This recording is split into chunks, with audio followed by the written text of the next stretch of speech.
let's have a look at the injectors. They are fairly clean, that's not a problem, but if you have a look at the washers, those are not the correct ones.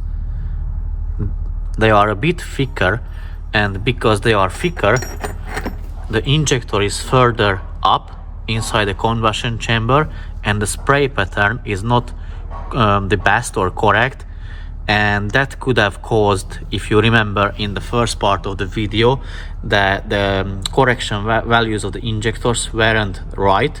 So that could have caused, I know that kit where they get these ones from, that's a cheap head gasket kit on the internet, and also another gaskets of that kit are not the best quality, for example for the EGR parts.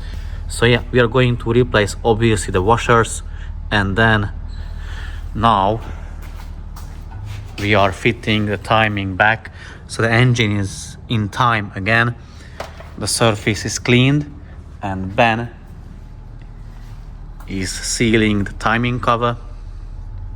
We cleaned the bolts of the rubber silicone, and also Ben managed to get off that tool. If you remember from the other, like a previous video, one of my bolt remover tool got stuck on the head of this 13mm bolt. So once Ben is finished with sealing the timing cover, we're going to fit it onto the side of the engine block, and once that is done, obviously we're going to refit the parts, do the valve cover. I'm going to get the injector washers done in the ultrasonic bath or cleaner, make sure it is extra clean, and using the proper washers and also the proper tightening procedure, tighten them. And tomorrow we're going to start the engine and take it for a test drive and see the values, if they got any better. Behind the white CX5, you can see a beautiful, I don't know what color that, I mean obviously I know it's a red, but I believe I didn't see this kind of red. It's very shiny, very metallic, it's a beautiful red color, and the owner had already agreed on the turbo replacement alongside the carbon cleaning and checking the exhaust camshaft for wear. So that's going to be in a separate video, and very likely we're going to show you how to do the turbo when the engine is in situ. So we're not going to remove the engine from the car, but we're going to tackle the job when the engine in the car and remove the turbo that way. So the timing cover or case is refitted, the bolts tightened for the engine mount. So basically these nuts should be tightened to 90 Newton meters, that bolt and the other bolt down there 90, and this one to 60 Newton meters. Ben is getting the injector holes cleaned, and then we can fit the valve cover.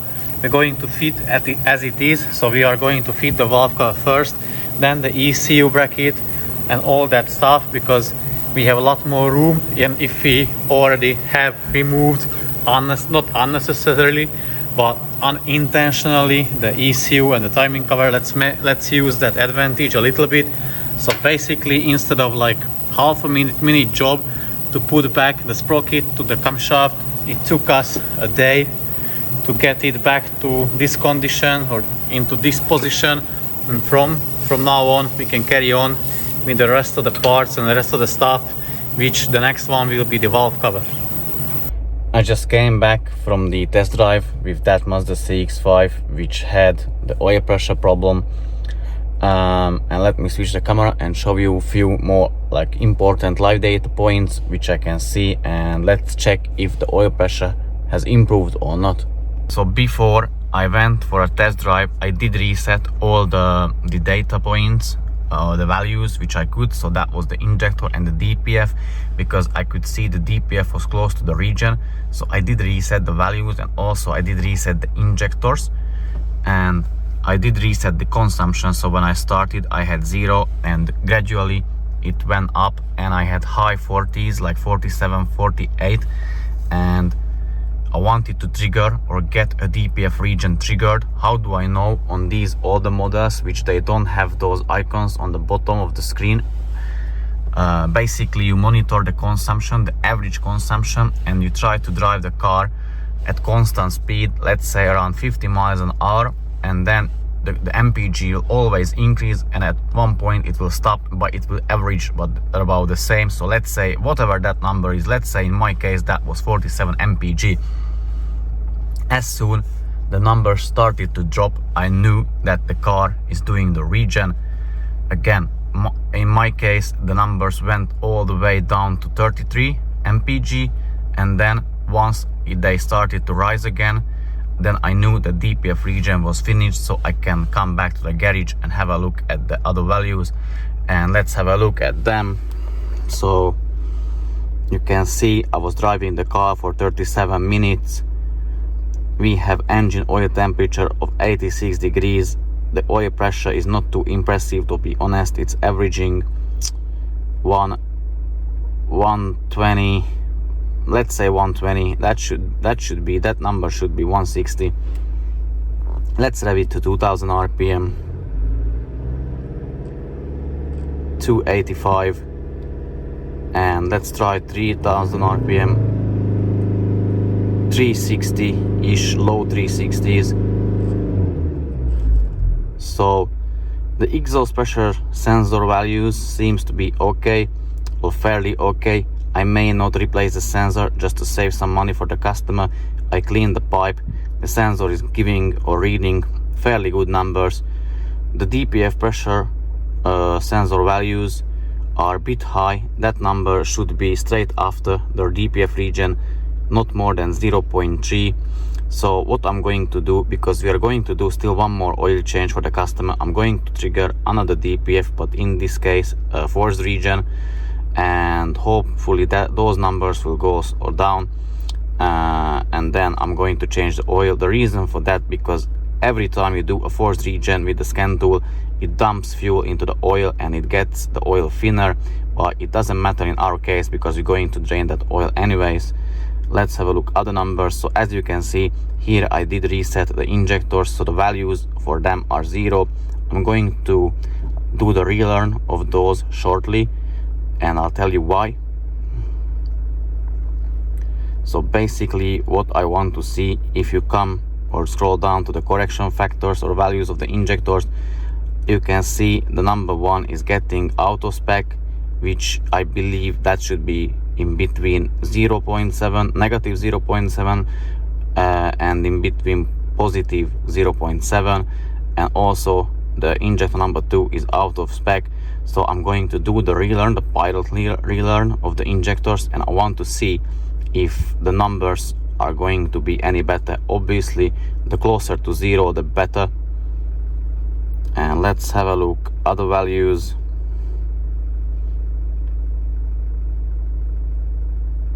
So as you can see, I had the DPF regen and it diluted the oil a tiny bit. You can see from the dilution amount of engine oil data point, which is 0.023. And have a look at this. So I just had a regen recently, and already the particulate matter accumulation is 2.4, which is quite high. That number straight after the regen, because I had a regen done just like not even 10 kilometers ago. Those numbers should be after the regen, not more. Like it should be in 0 point something. So that's why I'm going to trigger the DPF forced regen. But first I'm going to do the injector relearn. I want to see if the numbers improve. I'm going to show you that. And also let's have a look here. So basically you see the duty cycle of engine oil pressure control circuit is 0. So basically that is turned off, the solenoid. And when the solenoid is turned off, I can tell that the engine oil pressure, that should be definitely minimum 160 kPa, and at 2000 RPM that should be already 360. So we are lacking like 1 bar or 100 kPa, which is not ideal, not good. So very likely that tightening that bolt on the camshaft journal or cap, it didn't help. Let me do the injector relearn, which I'm going to do by like shorting a fuse, or like in the fuse box a pin to the negative terminal of the battery. And as I said in my previous video, feel free to watch that, the RPM will rise and then climb back down, glow plug light will flash, and that indicates the relearn of the injectors were successful. Here we are after the injector pilot relearn. My girlfriend said a funny thing. So that glow plug light or coil light, she said it looks like an owl, because I asked her because she was the one starting the car, and I asked her if there are any lights on the dashboard, and she said, do you mean that owl light on the dashboard? I said, what owl? No, it's a coil or a glow plug light. Anyways guys, back to the topic. So have a look at the numbers. So see what an improvement can just a relearn make. So remember, that was, I believe, negative 0.6 or close to negative 0.6, and this one was jumping around about 1 point something. And have a look, they're all good now. And let me show you that I'm not talking bullshit. So from here you can see that the pilot learning was relearn, because if you remember these numbers, these were all zero. So the ECU adjusts the injectors at different pressures, what it needs, it knows what it needs and adjusts it. And also from this data point, you can see it. Yeah, so the finished injector learning at workshop frequency, that was me. I've done it. Yeah. So basically that has improved. It is a good thing. And let's still have a look at the oil pressure, which I'm not happy with it, to be honest. Yeah, and if I rev it,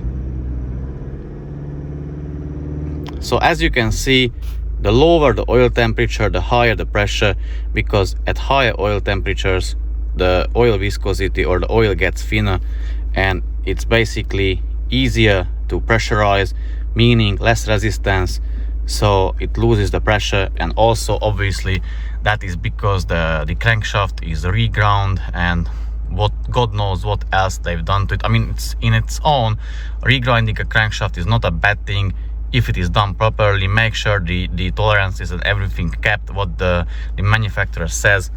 But now I'm going to do the DPF forced regen, and once I'm done, I'm going to do an oil change and give the car back to the customer. Unfortunately, I'm not considering this one like a success, because it is not properly fixed. And even after just an injector relearn, you can see the numbers dropped, and I didn't do anything, basically just the relearn. You see, still the same amount of kilometers. So I'm going to do the forced regen, do the engine oil flush, drain the oil, change it, and as I said, I can give the car back to the customer. So guys, this was it in this video. Unfortunately, not everything can be fixed, or they can be fixed but at a certain cost, which sometimes cannot be justified. Sometimes it can be too much, and you could see from the previous parts that the owners, like the owner of this car, he bought it for a lot of money, unfortunately, because of the low mileage. And I dare to say, if the car wouldn't have been touched by someone before us, it may have been saved. Again, I don't know, I didn't see the bearings before, obviously the OEM bearings, how worn they were. I'm not sure the crankshaft even needed grinding, because it is such a low mileage. It shouldn't need at this low mileages. Also, I still need to get the timing chain reset, because we disassembled it, and I believe every time you disconnect the crankshaft sensor, you need to do the reset for the timing chain. And also, like someone commented in the previous videos underneath of this, like previous parts of this video, that it will be a good challenge. I don't consider it a challenge when we need to fix some other people's faults or mistakes they made before us. So that is not a challenge. A challenge is like if we face some kind of problem we didn't see before and we find a solution for it. That is a challenge. But this one, to be honest, I don't really like correcting other people's faults. Obviously we do things, everybody does the things differently, it's not a problem. What I want to say, if you do something, make sure you make proud of your work, or do your job properly as it is needed to be done. And even if you ask money for it, in this case the owner didn't pay for the engine rebuild, it was done by someone else. My guess is whoever bought the car, or whoever sold the car, he knew about the problem obviously, and they wanted to make profit, so they just bodged it together. And obviously the oil warning light won't come till the engine oil is hot, so it can take an hour or a longer drive, or stuck in a traffic or so, and then that's when it's triggered. So basically they bought a time for themselves. I'm not sure if they respond to the client, or if the client or our customer who this car belongs to reached out to them. If you know, again, any help for him, how he can claim some kind of money back or get compensation, because the fault definitely, or the problem was definitely there before, and whoever sold the car, they must knew about it before. Well, yeah, enough of talking, let's get another car sorted. So yeah, thank you guys very much for watching, and see you soon in the very next video. Take care and bye bye.